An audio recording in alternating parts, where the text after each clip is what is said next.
Want to start email marketing but don't want to spend a dime? In this video, I'll show you exactly how to get Mailchimp's free trial and unlock powerful features for your business without paying upfront.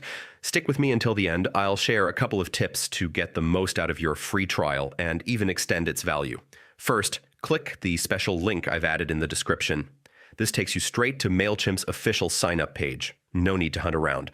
Once you're on the page, hit Sign Up Free.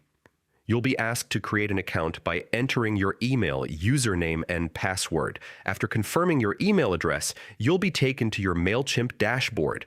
Mailchimp offers a free plan with up to 500 contacts and 1,000 email sends per month. Perfect for beginners. But here's the secret. When you start a free account, you automatically get access to a 7-day trial of the standard plan, which unlocks features like A/B testing, advanced automation, and analytics. During those 7 days, you can explore premium features, set up campaigns, and test everything before committing to a paid plan.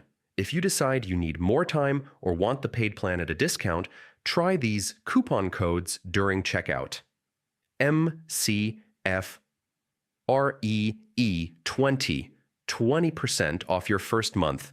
Email Boost 25% off annual plans. Automate 10 for cheaper automation upgrades. Just head to Billing. Change plan. Select the paid plan you want and enter one of these codes to save even more. And that's it. You now know how to grab Mailchimp's free trial and even score extra savings if you upgrade. If this video helped you, drop a like, subscribe for more tips on email marketing and growth tools. And don't forget, my link in the description will always have the latest working offer and coupon codes. Go set up your first campaign and start growing your audience today.